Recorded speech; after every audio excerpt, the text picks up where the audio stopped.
সুপ্রিয় দর্শক, কেমন আছেন সবাই?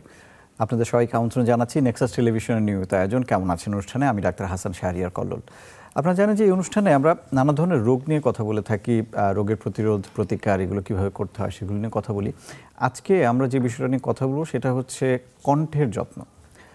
কণ্ঠ কত গুরুত্বপূর্ণ সেটা যদি আপনারা যাদের বাকশক্তি রহিত হয়ে যায় তাদের ক্ষেত্রে, তাদের কাছ থেকে আপনারা যদি বোঝার চেষ্টা করেন তখন বুঝবেন যে কণ্ঠবিহীন জীবন কতটা কঠিন। কিন্তু সমস্যা হচ্ছে যে আমরা যখন দাঁত থাকতে দাঁতের মর্যাদা বুঝি না, ঠিক একরকম কণ্ঠ নিয়েও কিন্তু আমরা আসলে ওইভাবে যত্নবান হই না। তো এই বিষয় নিয়ে কথা বলবার জন্য আজকে আমাদের সঙ্গে একজন বিশিষ্ট অতিথি রয়েছেন, অধ্যাপক ডাক্তার মনিরুল চিল্টু। তিনি নাক কান গলা বিশেষজ্ঞ, মিটফোর্ড হাসপাতাল, এবং একই সঙ্গে আপনাদের আমি যতদূর জানি যে কণ্ঠ বিষয়ক একটা সংগঠনও আছে। তো আমরা ওটা থেকে শুরু করতে চাই যে আপনারা গত মাসে বিশ্ব কণ্ঠ দিবস পালন করেছেন। জি, ওখান থেকে শুরু করতে চাই যে কণ্ঠের যত্ন নিয়ে এই যে উপলব্ধি বা এই যে একটা প্রচেষ্টা, এটা কিভাবে শুরু করলেন? এটা 2015-তে আমরা শুরু করি। আমি incidentally the president of this association, voice association. এটা সবগুলো সেক্টর যারা এই ভয়েস নিয়ে কাজ করেন, যেমন ধরেন সাংবাদিক যারা উপস্থাপনা করেন, আপনি নিজে, তারপরে artist, teacher, doctor, lawyer, politician, সবাই মিলে এটা ব্রাজিলে প্রথম শুরু হয় 2001-এ। দেন 2002-তে আমেরিকান একাডেমি অফ ল্যারিঙ্গোলজি, যেটা তারা এটা সারা বিশ্বে পালন করার জন্য আহ্বান জানায়। এই বছর 128টা দেশে এটা পালিত হয়েছে। 16ই এপ্রিল বিশ্ব কণ্ঠ দিবস পালিত হয়ে আসছে। বাংলাদেশে আমি 2015 থেকে স্যার সলিমুল্লাহ মেডিকেল কলেজে থাকার সময়, এখন আমি ওখানেই আছি, তো ওইখানে আমরা শুরু করি প্রথম। তৎকালীন স্বাস্থ্য সচিব এবং ডিজি, বিটিভি ওনারা গিয়েছিলেন, বিএমএ এবং সচিবের প্রেসিডেন্টরাও গিয়েছিলেন, কিছু শিল্পীও আসছিলেন, বিশিষ্ট জুয়েলাইস আসছিলেন, জাদুকর, অর্থাৎ যাদের কণ্ঠ, যাদের সম্পত্তি। তার কণ্ঠের যত্ন আমাদের কেন নেওয়া দরকার? That's a $1 million question. কিন্তু তার আগে আমি একটু জানতে চাই যে আমরা তো বলি কণ্ঠ, আসলে কণ্ঠ জিনিসটা কি? কণ্ঠ জিনিসটা হচ্ছে যে মানে কোথায় আমরা কণ্ঠটা হচ্ছে ভয়েস বক্স, যেটা সেটা আমাদের এই গলার যে অংশটা দেখেন, এর ভিতরে দুইটা হারমোনিয়ামের রিডের মতো দুইটা পর্দার মতো আছে, ভোকাল কর্ড। এখানে যে ভাইব্রেশনটা হয় তার ফলে এই সাউন্ডটা তৈরি হয়। এই সাউন্ডটা তৈরি হওয়ার জন্য, শব্দটা তৈরি হওয়ার জন্য আমাদের ফুসফুস থেকে বাতাসটা উপরে উঠে আসে, সেই বাতাসটাকে চপিং করে এইভাবে। তো এইটা ফ্রিকোয়েন্সি মেয়েদের ক্ষেত্রে 220 থেকে 250 সাইকেলস পার সেকেন্ড, আর ছেলেদের ক্ষেত্রে কম, 120 থেকে 150। এই জন্য ছেলেদের কণ্ঠ মোটা, মেয়েদের কণ্ঠ চিকন। আচ্ছা, এখন আসেন আপনি এটাকে রেজোনেটিং চেম্বার আছে, যেমন ফ্যারিংস, মুখগহ্বর, নাকের সাইনাস, এগুলো রেজোনেটিং চেম্বার হিসেবে কাজ করে। আবার আর্টিকুলেশন, যারা আমরা কথা বলি, এই যে শব্দটা কথা বাক্য গঠন করছি, সিনট্যাক্স, সিলেবল যেটাকে আমরা বলি, এইটা গঠন করতেছে আমাদের লিপ, ঠোঁট, তালু, জিহ্বা, গলার একটা অংশ, সবগুলো মিলিয়ে আসলে টোটালিটিতে এটা একটা কণ্ঠ, এটা ভয়েসটা তৈরি হচ্ছে। বাট ভয়েস বক্স যেটা, সেটা হলো এখানে 3.8 সেন্টিমিটার ভোকাল কর্ডটা আর কি। আচ্ছা, তো এখন আমরা একটু আসি যদি যে কণ্ঠের যত্ন করা তো অবশ্যই দরকার, সেটা কেন সেটাও আমরা শুনবো। তো প্রথমে জানি যে কণ্ঠের আসলে কি ধরনের সমস্যা হতে পারে, বা কণ্ঠের সমস্যা নিয়ে ভুগছেন এটা এমন লোকের সংখ্যা কেমন পৃথিবীতেই, বা কেমন আর বাংলাদেশে? কণ্ঠের সমস্যা নিয়ে প্রায় অ্যাভারেজ 15%, 15% লোক ভুগেন। এর মধ্যে যারা টিচার, পলিটিশিয়ান, ডক্টর, অনেক মানুষ তাদের জীবিকা লস করেন। ইংল্যান্ডে প্রতি বছর টিচারদের কণ্ঠ পরীক্ষা করা হয়, আমেরিকাতে পরীক্ষা করা হয়, অস্ট্রেলিয়াতে পরীক্ষা করা হয়। সেখানে দেখা গেছে যে ইউএসএতে 11% এবং ইংল্যান্ডে 13% টিচার প্রতি বছর তাদের জব লস করেন ডিউ টু এই কণ্ঠের সমস্যার কারণে। কণ্ঠ শুধু আপনার কমিউনিকেশনের মাধ্যম না, যোগাযোগের মাধ্যম না, এটা কমান্ডেরও মাধ্যম, আমরা ব্যক্তিত্বেরও মাধ্যম। কোনো কিছু মানুষকে মানে কমান্ড দেওয়ারও একটা মাধ্যম, ব্যক্তিত্ব, এবং তার সাথে তার প্রফেশনালিজমটাও ডিপেন্ড করে এই কণ্ঠের পারফেকশনের উপরে। আবার কণ্ঠের সামান্য বিকৃতি, সেটা কিন্তু ভয়ঙ্কর রোগের লক্ষণ হতে পারে। যেমন ধরেন ক্যান্সার, গলার পলিপ, টিউমার, আলসার, টিবি, এগুলো লক্ষণ হতে পারে। এগুলো কিন্তু ল্যারিংসে হয় এবং গলার মধ্যে হয়।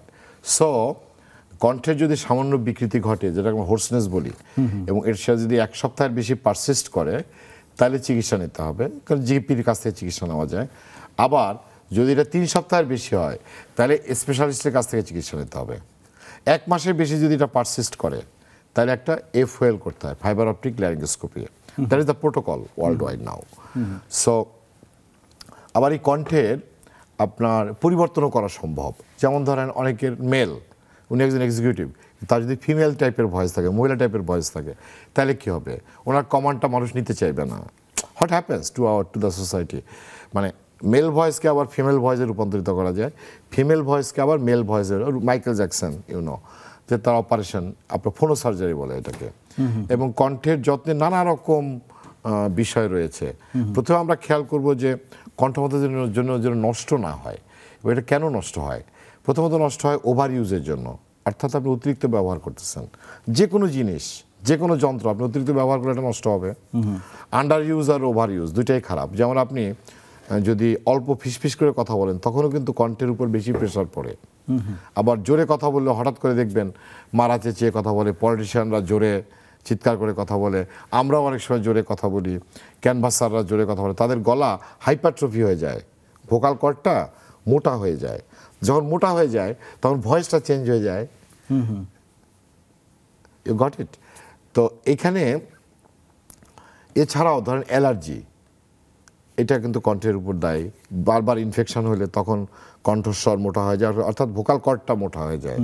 এখানে যদি পলিপ, নোডিউল, আলসার, যেটা ক্ষত, এগুলো যদি তৈরি হয়, হিমোরেজ হয়, মাইক্রো হিমোরেজ। আপনি হঠাৎ করে যদি জোরে কথা বলেন তাহলে হয় কি, ভোকাল কর্ডের ভিতরে ছোট্ট রক্তকণা জমে, সেখানে তার অ্যারাউন্ডে ফাইব্রোসিস হয়ে আপনার নোডিউল তৈরি হয়, যেটাকে আমরা সিঙ্গার্স নোডিউল বলি। কাজেই এই particular note, particular octave, particular syntax সিলেবলকে আমাদের পারফেক্টলি কথা বলতে হবে। এবং আমাদের গলার যন্ত্র, অ্যাসিডিটি যদি থাকে, আপনার পেটে যে অনেক পেপটিক আলসার থাকে, আপনি রাতে শুয়ে আসেন, আপনার পুরো অ্যাসিডটা কিন্তু গলার উপরে উঠে আসে, পেটের দিকে উঠে আসে। এবং এই অ্যাসিডটার ফিউম যেটা, সেটা ল্যারিংসের লাগে, অ্যাসিড ল্যারিঞ্জাইটিস বলে, তাদের কিন্তু গলার স্বর পরিবর্তন হয়ে যায়। অর্থাৎ গলার স্বর পরিবর্তন হওয়ার অনেকগুলো ফ্যাক্টর আছে। তার মধ্যে নোটোরিয়াস ফ্যাক্টর হচ্ছে আমরা এই যে ঠান্ডা লাগাই, ঠান্ডা পানি খাওয়া, ঠান্ডা পানীয়, কফি, চা, স্মোকি এনভায়রনমেন্ট, হ্যাঁ, স্পাইসি ফুড অর্থাৎ ঝালযুক্ত খাবার, এগুলো কিন্তু বর্জন করতে হবে। ধূমপান, ডেফিনেটলি ধূমপান, স্মোক, এবং alcohol also causes damage to your. Alcohol ফিউমসটা কিন্তু লাংসে যায়।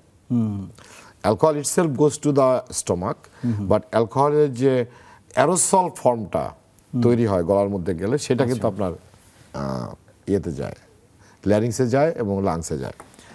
এবং আপনার বিশেষ করে আমাদের দেশে টিচাররা এবং বিভিন্ন ধরনের যারা গলাটাকে ব্যবহার করেন অনেক বেশি, আবৃত্তিকার, উপস্থাপক, হ্যাঁ, তাদের ক্ষেত্রে এটা মেনটেন করা এবং এটা ম্যানেজ করা খুবই জরুরি। জি, আরেকটা বিষয় হচ্ছে যে মানে রোগী বা যে কোনো একজন মানুষ কিভাবে বুঝবেন তার কণ্ঠের সমস্যা হচ্ছে?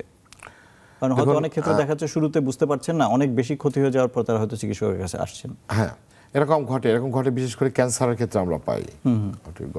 যে গলার সামান্য বিকৃতি ঘটছে, উনি কোনো টেক ক্যারি করছেন না, হয়তো 6 মাস ধরে ওনার গলার স্বর পরিবর্তন। এখানে হচ্ছে যে আপনি যদি এক নাগারে 3 সপ্তাহের বেশি যদি আপনার গলার স্বর বিকৃত থাকে, তাহলে আপনাকে চিকিৎসকের কাছে আসতে হবে।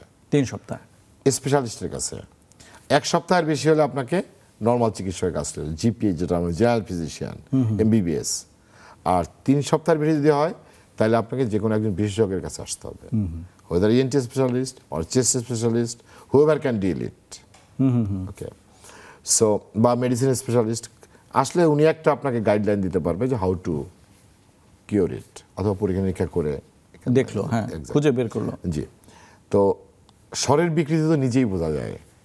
আপনি নিজের শব্দটা নিজের কানে কিন্তু প্রথম আসে, ইউ নো ইট, এবং এর মাধ্যমে কান এবং এই যে আমরা কথা বলি, ব্রেন, এর মধ্যে একটা কোঅর্ডিনেশন হয়, ইয়ার এবং ব্রেনের মধ্যে কোঅর্ডিনেশন হয়। সেখান থেকে আমরা শব্দটা বেশি জোরে বলবো কি আস্তে বলবো সেটা আমরা নির্ধারণ করি, রিসেট করি, অর্থাৎ একটা ব্যালেন্স আছে। সো এই ব্যালেন্সটা আপনি যখন কথা বলবেন তখন আপনাকে নিজেকেই বুঝতে হবে যে আপনার ভয়েসে কোনো বিকৃত হচ্ছে কিনা। এটা নিজেই বোঝা যায় অটোফোনি আছে, নিজেই নিজের কানকে মানে শুনেই তো আমরা কম বেশি কথা বলি। যেমন বাজারে যদি আপনি যান তখন জোরে মানুষ চেঁচায় কথা বলে, কেন? অ্যাম্বিয়েন্ট সাউন্ডটা অনেক বেশি থাকে, তার শোনানোর জন্য তাকে জোরে বলতে হয়। সো লাইক দিস আপনার আমাদের ভয়েসটা যে আমরা যে কথা বলি তার 4টা জিনিস লক্ষ্য রাখতে হয়। এটা কন্টেন্ট, আমরা কি বলছি, দেন ডিকশন অর্থাৎ আমাদের শব্দগুলো আমরা ঠিকমতো চয়ন করছি কিনা, হ্যাঁ, দেন পিচ, কোন পিচে আমরা কথা বলছি, দেন হারমোনিক্স অর্থাৎ একটার সাথে একটা গাঁথুনিটা কিরকম হচ্ছে, লয় যেটাকে বলি আমরা গানে। অর্থাৎ মানুষ যখন শব্দ গঠন করে বা বাক্য গঠন করে বা বক্তৃতা দেয়, এভরিথিং, সেখানে কিন্তু এই জিনিসগুলো গুরুত্বপূর্ণ। কিন্তু আমরা বুঝে না বুঝে আমরা প্রনাউন্সার, এবং এখন ভয়েস সাউন্ড এটার বিরাট বিষয়, অ্যাকুস্টিক্স, হ্যাঁ, এবং ভয়েসের উপর তো বিশাল এটা একটা সায়েন্টিফিক ফেনোমেনা। ভয়েস ইনস্টিটিউটও আছে।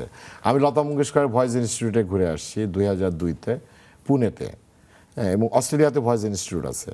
অর্থাৎ voice is a huge thing. তখন কি করে এটা দিয়ে ভয়েস ইনস্টিটিউটে কি শেখানো হয়? ওরা শেখানো হয় যে, যেমন ধরেন আপনি, আমরা যে গানটাকে প্র্যাকটিস করি বা গলার ভয়েসটাকে প্র্যাকটিস করি, আমরা এক ধরনের সারে গামা বা এই করি, মানে এই ধরনের জিনিসগুলো করি, বিভিন্ন নোটে আমরা প্র্যাকটিস করি। আমরা কি প্র্যাকটিস করি আসলে?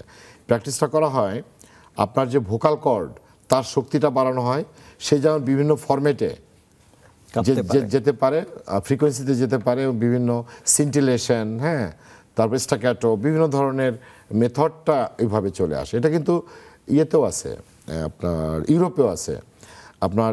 এছাড়া ভয়েস সংক্রান্ত যত ডিজিজ, ভয়েসকে ভালো রাখা যায় সেগুলোর সংক্রান্ত হসপিটালও আছে এখানে। আচ্ছা, got it, it was both the component. আপনি জানেন হারমোনিয়াম যেটা আমাদের ইনস্ট্রুমেন্ট, এটা কিন্তু এই সাবকন্টিনেন্টাল ইনস্ট্রুমেন্ট না, 30 বছরের নিষিদ্ধ ছিল ইন্ডিয়াতে, জওয়াহরলাল নেহরু নিষিদ্ধ করছিলেন, কিন্তু আবার সেটা চালু হয়েছে। আমি যেটা বলতে চাচ্ছি যে বাদ্যযন্ত্র যেগুলো আপনি দেখেন, বা আমরা একই ভয়েস, একই ফ্রিকোয়েন্সির ভয়েস বিভিন্ন সিন্টিলেশনে ব্যবহার করলে তার যে আউটপুট সেটা ভিন্ন হয়। ওকে, বিভিন্ন হারমোনিক্সে ব্যবহার করলে বিভিন্ন রকম হয়। কাজেই এগুলোই শেখানো হয় ওখানে, যে how you can modify your voice, you can maintain your voice, you can improve your voice quality, blah blah blah blah blah. বুঝছি। না, এখন মনে করেন যে ধরেন একজন রোগী দেখলো যে তার আসলে গলা স্বর ও আচ্ছা, একটা জিনিস মাঝখানে মনে এলো, একটু জিজ্ঞেস করে ফেলি, সেটা হচ্ছে আমাদের যে গলা বসে যায়, এটা কেন হয়? গলা বসে যায় কারণ হচ্ছে যে আপনি যদি একটা ঘোড়া ইনজুরি হয় তাহলে কি হয়? ও বসে যাবে, ও হাঁটতে পারবে না। You can whip a injured horse like this. আপনি যখন গরম বাইরে থেকে এসে হঠাৎ করে ঠান্ডা পানি খাচ্ছেন, তখন কি হচ্ছে, গলার মধ্যে ফ্যারিঞ্জাইটিস, টনসিলাইটিস, ল্যারিঞ্জাইটিস, অর্থাৎ যেখান থেকে আমরা কথাটা উৎপন্ন করতেছি ওই জায়গাটা ইনফ্লেমড হয়ে যায়। ইনফ্লেমড হওয়ার কাজ করতে পারে না, আপনার গলা বসে যায়। আচ্ছা, ওকে। এছাড়া আমরা হঠাৎ করে যদি জোরে চেঁচায় কথা বলি অথবা ওভার ইউজ করি, তখন কি হয়, ইট বিকামস সো টায়ার্ড যে it becomes so fable your sound, তাই না? সো তখন গলার মধ্যে যেসব ভাইরাস ব্যাকটেরিয়া থাকে, হঠাৎ করে ঠান্ডা পানি বা ঠান্ডা পানীয় খেলে, বাইরে থেকে গরম থেকে এসে হঠাৎ করে যদি আপনি এসির মধ্যে ঢোকেন, তখন ঠান্ডা লেগে যায়। ঠান্ডা লেগে যাওয়াটা কি আসলে? এটা ভাইরাস, শরীরের মধ্যে যে ভাইরাস ব্যাকটেরিয়া আছে এইগুলো আপার হ্যান্ড নিয়ে নেয়, অর্থাৎ সংক্রমণ ঘটায়, বিস্তার ঘটায়, অ্যাটাক করে আপনার বডি সিস্টেমকে, এক্স্যাক্টলি। এবং এই কারণেই কিন্তু আপনার গলাটা বসে যাচ্ছে। জি। তো এখন মনে করেন যে কারোর এরকম সমস্যা হলো, গলা বসে গেল বা কণ্ঠের পরিবর্তন হয়ে গেল, তখন আপনাদের কাছে যখন আসে, আপনারা তখন আসলে কিভাবে নির্ণয় করেন যে এটা কোন ধরনের রোগ হলো? আপনি তো অনেক ধরনের রোগের কারণে এটা হতে পারে।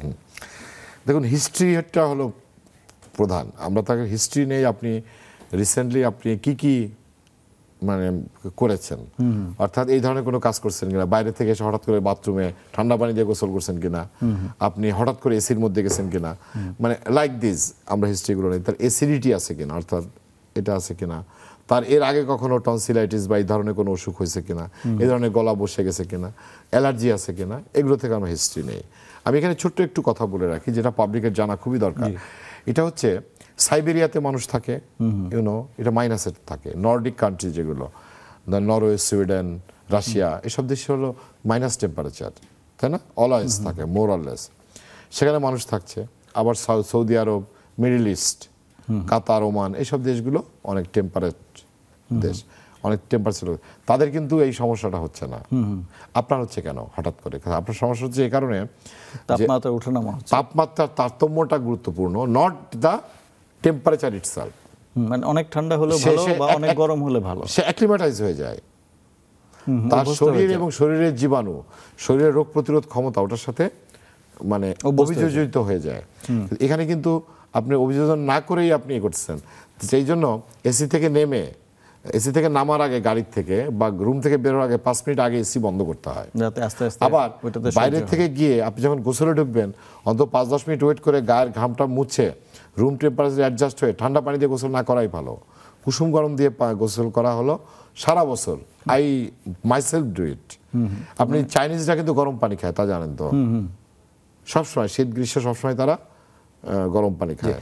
আমাদের একটা বিরতির সময় হয়ে গেছে, বিরতির পর ফিরে এসে আবার এই আলোচনাতেই ফিরবো। প্রিয় দর্শক, ছোট্ট একটা বিরতি নিয়েছি, কিছুক্ষণের মধ্যেই ফিরছি।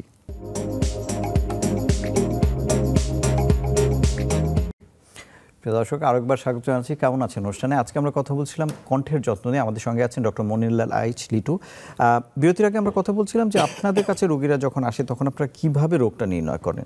একটা প্রসঙ্গ যে আপনি বলছিলেন যে ল্যারিঙ্গোস্কোপি বা ব্রঙ্কোস্কোপি এই ধরনের কিছু পরীক্ষা আছে।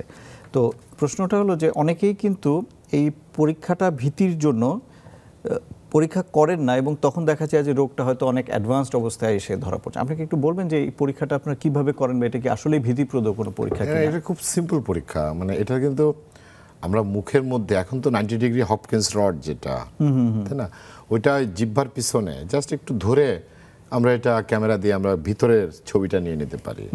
সেটা ভয়ের কোনো কারণ নাই। এছাড়া ইনডাইরেক্ট ল্যারিঙ্গোস্কোপি আছে, আয়না দিয়ে দেখা হয়, জাস্ট তাদের দেখলেও বোঝা যায় একদম, এটা কমন প্র্যাকটিস। সো এটা নিয়ে এত ভয়ের বা ইয়ের কোনো কারণ নাই। কিন্তু আপনার দেখা যায় যে মানে 8% কেসে আপনার কাছে ভয়েস চেঞ্জ নিয়ে আসছে অ্যাবোভ 50, কিন্তু ল্যারিঞ্জিয়াল ক্যান্সার, ল্যারিঞ্জিয়াল টিবির লক্ষণ। সো এটাকে ওইভাবে আটকায় রাখা যাবে না, লাইফ থ্রেটেনিং হতে পারে তার জন্য। সো এইখানে তারা টেক কেয়ার করতে হবে তাকে, ভয়েসের এখানে কোনো বিকল্প নাই। আর যারা কমন পিপল তারা যখন ভয়েসের কোনো প্রবলেমে ভুগবেন, আপনি কুসুম গরম পানিতে একটু লবণ, আধা চামচ লবণ, একটু বেকিং সোডা দিয়ে হাফ চামচ গলাটা গড়গড়া করতে পারেন। প্রচুর পানি খাইতে হবে প্রতিদিন, ভয়েস ঠিক রাখতে হলে 2 থেকে 3 লিটার পানি খাইতে হয়, অ্যাটলিস্ট 2 লিটার। তারপরে আপনার ঠান্ডা লাগানো যাবে না। অ্যালার্জি হলে allergy treatment, antihistamine like this, they can take it from the GP or they can take it self medication. এগুলো ওটিসি ড্রাগ হিসেবে দেওয়া হয়। সো তারা এটা নিতে পারেন। আপনার যদি আপনার স্পাইসি ফুড বা ইয়েতে দেখেন মানে অ্যাসিডিটি হচ্ছে, তখন অ্যান্টি আলসার এজেন্ট যেগুলো আছে সেগুলো ব্যবহার করে যেতে পারে, বা নিকটস্থ কোনো মেডিসিন স্পেশালিস্টের কাছে যেতে পারে। আমি যেটা বলছি যে ভয়েসের সামান্যতম চেঞ্জও যদি 1 সপ্তাহের বেশি থাকে তাহলে এটাকে অ্যালাউ করা যাবে না। এই মানে চিন্তাটা আমাদেরকে আসতে হবে। স্পেশালি আমি নিজে আমাদের দেশে অনেক টিচারকে দেখছি যারা বাংলাদেশে তো আর চাকরি যায় না, কিন্তু যেটা হয় তারা ইনক্যাপাবল হয়ে যায়, হয়তো ক্লাস নিতে পারছেন না, চাকরি হয়তো থাকছে কিন্তু ক্লাস নিতে পারছেন না। নোডুল তৈরি হয়, আপনি জানেন 2 পাশে 2টা নোডুল তৈরি হয় ইউজুয়ালি, একটা সাথে একটা। তো এইরকম আপনি যদি গলাটাকে আপনি পারফেক্টলি ব্যবহার করেন, if there is a protocol to use it perfectly in the মানে আমাদের ন্যাশন ওয়াইড, যেটা আমি সবসময় বলি যে সুস্বাস্থ্যের বাংলাদেশ, এটা গড়তে হলে যেটা করা দরকার সেটা হচ্ছে ভয়েস, স্লিপ, তার daily life, daily healthy life, একটা হেলথ অপটিক্স, একটা হেলথ অ্যালগোরিদম, হেলদি ভিশন তৈরি করা দরকার এই ন্যাশনে। যেমন টিচারদের কথা বললেন, অনেক সময় দেখা যায় যে স্কুলে একটা টিচার পরপর 5টা ক্লাস নিচ্ছেন। জি, সেটা তো আসলে কণ্ঠের জন্য খুবই ক্ষতিকর। জি, এটা ওভার ইউজ হয়ে যায়। এখানে যেটা করতে হয়, এটা হলো 40 মিনিটসের বেশি কোনো ক্লাস বাইরে অ্যালাউ করা হয় না। Then 20 minutes gap, at least 15 minutes, then he can go to another class. এবং স্টুডেন্টদেরও রেস্ট দিতে হয় অন্তত 10 মিনিট। ইউ নো ইট, যে একটা ক্লাসের পরে গ্যাপ দেয়, তাহলে আমাদের স্কুলে ধরে রাখতে পারে না। এই গ্রেট আমেরিকান স্টাডি আছে যে আপনার কয়েকশো স্কুল কলেজের উপর তারা এই ধরনের একটা স্টাডি করছিল প্রায় 20 বছর আগে। তখন কিন্তু 1 ঘন্টা টাইম ছিল, মানে ক্লাস টাইম। তারপর সেটা কমায় তারা 40 মিনিটে নিয়ে আসছে। আমরাও সেটা ফলো করি এখন 40 মিনিট। কিন্তু আমরা যেটা করি, আমরা 40 মিনিট পরে যে আবার 10 বা 20 মিনিটে গ্যাপ দেওয়ার কথা বলা আছে ওখানে, সেটা ফলো করি না। আমরা স্টুডেন্টদের কন্টিনিউয়াস পড়াতে থাকি। Which is a fault in our medical মানে এডুকেশন সিস্টেম। না আসলে স্কুল কলেজেও তাই, স্কুল কলেজে তো একটা ক্লাসের মাঝখানে একটা টিচার বের হয়ে যাচ্ছে না, না না না না, ওখানে গ্যাপ দিতেই হবে আপনাকে, তাকে রিফ্রেশ হওয়ার, তার ব্রেন রিজুমিনেট করার, তার ব্রেনের বায়োলজিক্যাল ক্লকে বা ব্রেনের নিউরনে যে ইনফরমেশনটা আসতেছে, ইনফরমেশনটাকে টেম্পোরারি কনসলিডেশন হওয়ার সময় দিতে হবে আপনাকে। ঠিক আছে, কিছু রিক্রিয়েশনাল অ্যাক্টিভিটি, কিছু ফ্রেশ, একটু পানি খাওয়া, একটা অনেক সময় তাদের খিদা লাগে, মানে আমি বলছি যে তাদেরকে একটা গ্যাপ দিতে হবে, তাদেরকে একটা বাইং টাইম দিতে হবে ফর দ্য নেক্সট ক্লাস, তা নাহলে সে পরের ক্লাসে সে কনসেন্ট্রেশন রাখবে না। আমাদের মূল প্রবলেমটা হচ্ছে we always focus on cure, not on prevention. কীভাবে আমরা হেলদি থাকতে পারি, আমরা ঘুমাই না ঠিক মতো, 7 থেকে 8 ঘন্টা ঘুমানো উচিত প্রত্যেকের, সেটা আমরা করি না। আমরা এত প্রেশার দিয়ে দেই আমাদের স্টুডেন্টদের, ডাক্তারদের, প্রত্যেকের। We are very much burned out people, হ্যাঁ, যে এত ওভারওয়ার্কড হয়, যেটা তার হেলদি লাইফস্টাইল তো থাকেই না, তার অনেক রকম ডিজিজ খুব আর্লি বাসা বাঁধে, অনেক রকম এডিকশন, তাদের মধ্যে ডিপ্রেশন, আইসোলেশন, অনেক কিছু চলে আসে। জি, আরেকটা প্রশ্ন হচ্ছে যে দেখেন, আমরা বেশ কিছুদিন আগে আমরা একটা সিনেমা দেখেছিলাম কণ্ঠ নামে, এবং সেখানে দেখিয়েছিল যে একজন ভয়েস আর্টিস্ট যিনি রেডিওতে জকি হিসেবে কাজ করতেন, তার কিভাবে ভয়েস চলে যায় এবং ক্যান্সার থেকে তারপর কিভাবে সে আবার ল্যারিঞ্জিয়াল ভয়েসে কথা বলা শুরু করে। এটা নিয়ে একটু আমি জানতে চাই যে ক্যান্সার হলে আসলে আপনাদের চিকিৎসাটা কি, এবং সেখানে কণ্ঠের মানে চলে যায় কেন, শব্দ চলে যায় কেন? দেখুন, ক্যান্সার হলে তো আপনার ভোকাল কর্ড যেটা বা ভয়েস বক্স, ল্যারিঞ্জিয়াল ক্যান্সার হলে ওটা তার নষ্ট হয়ে যাচ্ছে। আচ্ছা, সো আপনি তখন অপারেশন করার পরে আপনি ফেলে দিচ্ছেন ওটাকে ধরে ফেলে, তখন ওই আর্টিফিশিয়াল টিউব একটা লাগায় দেওয়া হয় ভয়েস বক্সের মতো, সেটা দিয়ে আপনি কথা বলতে পারেন। অথবা আর্টিফিশিয়াল ল্যারিংস আছে, আর্টিফিশিয়াল ল্যারিংস হচ্ছে আপনার লাইকে কম্পিউটার, মানে রোবোটিক ভয়েস শোনা যায় ওখান থেকে। বাংলাদেশে কয়েকজনের আমরা লাগাইছিলাম, মানে লাগানো তো এটা হাতে থাকে আর কি, গলায় ঠেকিয়ে তারপরে কথা বললেই ওটা এক্সপ্রেসড হয়।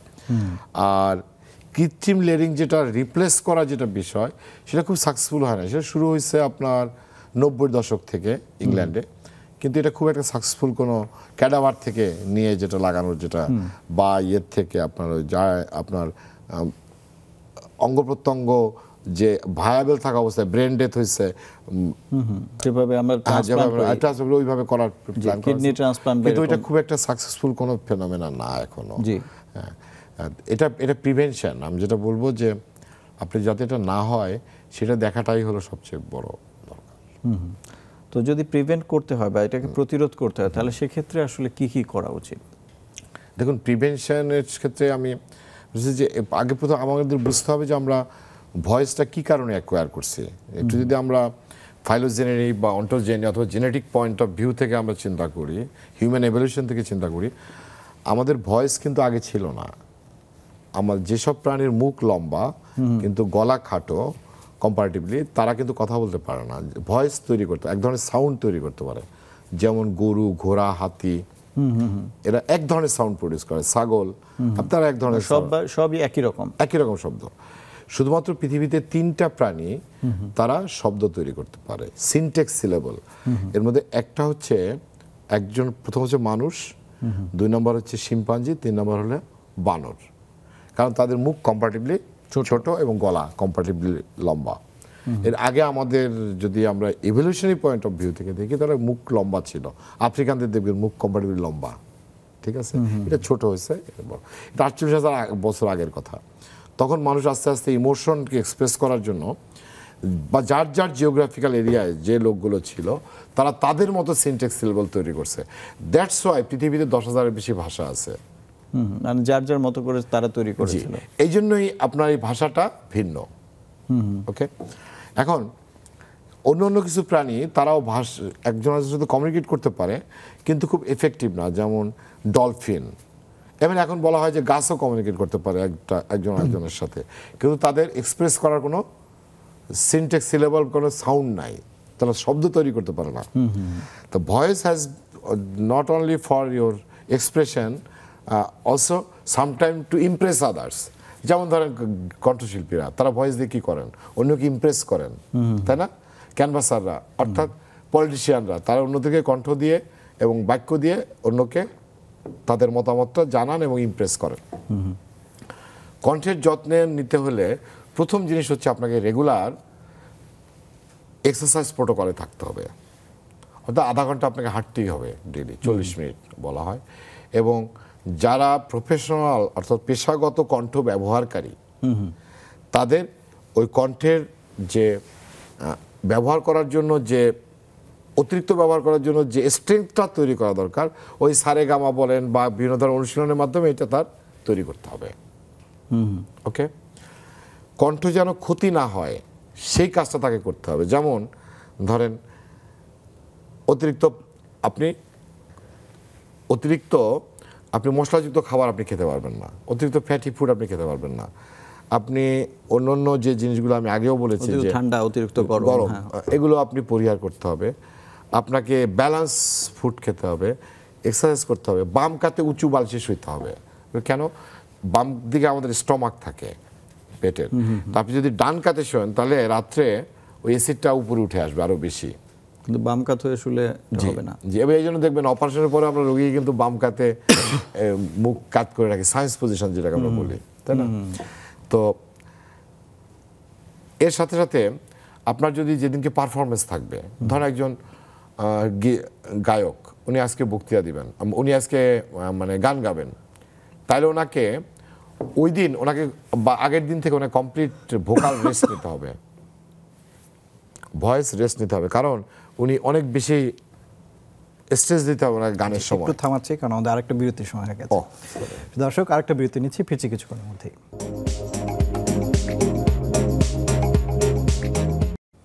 প্রিয় দর্শক, আরেকবার স্বাগত জানাচ্ছি। কেমন আছেন অনুষ্ঠানে? আমরা কথা বলছি কণ্ঠের যত্ন নিয়ে। আমাদের সঙ্গে আছেন ডক্টর মনিরলাল আইচ লিটু, নাক কান গলা বিশেষজ্ঞ, মিটফোর্ড হাসপাতাল। একই সঙ্গে তিনি ভয়েস নিয়ে অনেক কাজ করছেন এবং আমরা শুনছিলাম যে কিভাবে ভয়েসের যত্ন নিতে হয় এগুলো নিয়ে তিনি কথা বলছিলেন। ডক্টর লিটু, আপনার কাছে এবারে জানতে চাই, সেটা হচ্ছে যে আমরা যেহেতু অনুষ্ঠান একদম শেষ প্রান্তে এখন, সেখানে জানতে চাই যে আমাদের দেশের কি অবস্থা, মানে এই যে ভয়েসের, আপনি তো অনেক বছর ধরে এই কণ্ঠের যত্ন নিয়ে কাজ করছেন, আমাদের দেশে এখন কি অবস্থা এবং আমরা কণ্ঠের যত্নে কতটুকু যত্নবান? দেখুন, এখন কিন্তু মানে সেই সচেতনতা কি তৈরি হলো? অনেকখানি সচেতন হচ্ছে মানুষ। হ্যাঁ, ভয়েস নিয়ে মানুষের সচেতনতা অনেকাংশে বাড়ছে। যেমন ধরেন, আমরা প্রথমবার যখন প্রোগ্রাম করি, স্যার সলিমুল্লাহ মেডিকেল কলেজে শুধু প্রোগ্রাম করছে, এইবার কিন্তু বঙ্গবন্ধুতেও প্রোগ্রাম হয়েছে, আপনার অনেকগুলো ইএনটি সেন্টারে এটার উপর কাজ হয়েছে এবং তারা সবাই বিভিন্ন ধরনের শিল্পীদেরকে সংযুক্ত করেছেন। এবং বাংলাদেশে বঙ্গবন্ধু কেন্দ্রিক, বঙ্গবন্ধু মানে মেডিকেল ইউনিভার্সিটি কেন্দ্রিক একটা ল্যারিঙ্গোলজি এবং ভয়েস অ্যাসোসিয়েশন আরও একটা তৈরি হয়েছে। এটাই ফ্যাক্ট। মানে আমি বলছি মোর অ্যান্ড মোর পিপল এটাতে আগায় আসছেন। এবং আমি এই কণ্ঠ নিয়ে প্রথমবার যখন কথা বলতে চাই, বিটিভিতেই শুধু কথা বলতে পারছিলাম, কোনো প্রাইভেট টেলিভিশন এটা নেয় নাই। যেমন মোবাইল ফোন নিয়ে 2010 থেকে আমি কাজ করতেছি, মোবাইল ফোনের হেলথ হ্যাজার্ড নিয়ে, সেটা কিন্তু কোনো টেলিভিশন প্রথমে নেয় নাই। 1 বছর চেষ্টা করার পরে আমি একটা টেলিভিশনে একটা সুযোগ করি, এবং প্রেস ক্লাবে একটা সেমিনার করি এই মোবাইল ফোনের হেলথ হ্যাজার্ডের উপরে। লাইক দিস ভয়েস নিয়ে প্রথমে মানুষ বলতে এটা কি, এটা নিয়ে আমরা প্রেস ক্লাবে সেমিনার করছি, রিপোর্টার্স ইউনিটে করছি, অফিসার্স ক্লাবে করতেছি। অর্থাৎ আমি দেখতেছি মানুষ এটাকে খুব ভালোভাবে নিচ্ছে। ভয়েসটা যে যত্ন নেওয়া দরকার, এটাতে মানুষের রেসপন্স আছে এবং খুব ভালো রেসপন্স আছে, এটাতে কোনো কনফিউশন নাই। এবং এখন যেটা করা দরকার সেটা হলো বিশেষ করে শিল্পী যারা, পেশাদার যারা, তাদের মধ্যে জিনিসটাকে পেনিট্রেট করা দরকার আরো বড়ভাবে। মানে চিকিৎসকরা যতটা সচেতন হচ্ছেন, সেই অর্থে সাধারণ মানুষ বা যারা আর অন্যান্য স্টেক হোল্ডার, তাদের সেই সম্পৃক্ততা আমরা পাচ্ছি না। সেটা না পাওয়ার আরেকটা কারণ আছে বাংলাদেশে, যেটা আসলে গভর্নমেন্ট পলিসির ব্যাপার। যেমন ধরেন, বাইরে জিপিদের না দেখায় কোনো রুগী ইয়েতে আসতে পারে না। বাংলাদেশে 1,20,000 জিপি কিন্তু চুপচাপ বসেই থাকে, তাদের সাধারণ রোগটোগ এগুলো নিয়ে তারা ডিল করেন। এবং তাদেরকে উন্নত দেশে আপনি জানেন যে রোগীরা ডাক্তার কাছে সময় কেনেন, 15 মিনিট স্লট আছে, আধা ঘন্টা স্লট আছে, এরকম স্লট আছে, একটা পার্টিকুলার ডলারের বিনিময়ে বা মানের বিনিময়ে এই সময়টা কেনেন। এবং একজন জিপিকে না দেখায় কোনো রুগী আসতে পারে না। এই জিপিদেরকে তারা সিএমইর আন্ডারে এই ভয়েস, স্লিপ, রোড সেফটি, বিভিন্ন জিনিসে তারা তাদেরকে ট্রেনিং দেন। এবং জিপি যাদের করতে হয় তাদের লাইসেন্সের শর্তই হচ্ছে গভর্নমেন্ট যতগুলো সিএমএ দিবে এটা আপনাকে করতে হবে। তার মানে সবসময় আপনাকে আপডেটেড থাকতে হবে, আপডেট থাকতে হবে regarding medicine, regarding other issues. There is many issues medical সায়েন্সে। কিন্তু আমাদের দুর্ভাগ্যজনক হলো আমাদের এখানে রেফারেল সিস্টেম নাই। দ্যাটস ওয়াই আপনি চাইলেও আপনি বেজ লেভেলে মানুষকে সচেতন করতে পারছেন না। আমরা একটু লেখালেখি করে পত্রিকায় কিছু আর্টিকেল লিখি, আজকেও একটা আর্টিকেল গেছে আমার, তো এরকম লিখে টিকে কিছুটা মানুষ কনসাস হচ্ছে।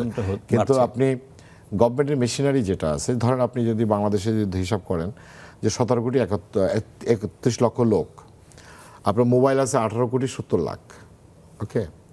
তো এখন আপনি যদি মোবাইলের মাধ্যমে একটা মেসেজ দিতে পারতেন যে আপনার ভয়েস আপনার এই বিষয়, এটা মোবাইল কোম্পানিগুলো যদি কিছুটা আগায় আসতো regarding voice, regarding sleep, regarding non communicable disease, diabetes কীভাবে মেনটেন করা, অর্থাৎ হেলদি লাইফস্টাইল কীভাবে মেনটেন করা যায়।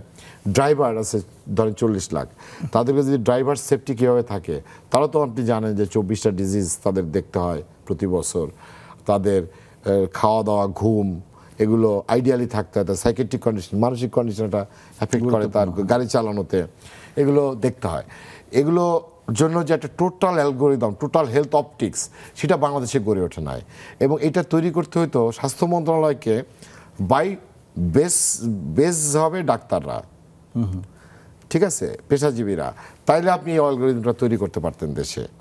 এখন কি আমরা জানি যে গভর্নমেন্টের কোনো নির্দেশনা আছে যে একজন কর্মচারী, যেমন শেল অয়েল কোম্পানি, হ্যাঁ, তারা তাদের, বা ব্রিটিশ আমেরিকান টোবাকো, তারা তাদের এমপ্লয়ীদের স্বাস্থ্য নির্দেশিকা দেয় যে তোমাকে এত ঘন্টা ঘুমাইতে হবে, এত ঘন্টা এই করতে হবে, এত ঘন্টা তোমাকে রেস্ট নিতে হবে, এত ঘন্টা এই ডায়েট তোমাকে নিতে হবে, অর্থাৎ তার স্বাস্থ্য পরীক্ষা করা, ইয়ে করা, সেগুলো তারা করে। গ্রামীণ ফোন করে পার্টলি, তাদের কানের পরীক্ষা করে, আমিও করে দিয়েছি কিছুদিন।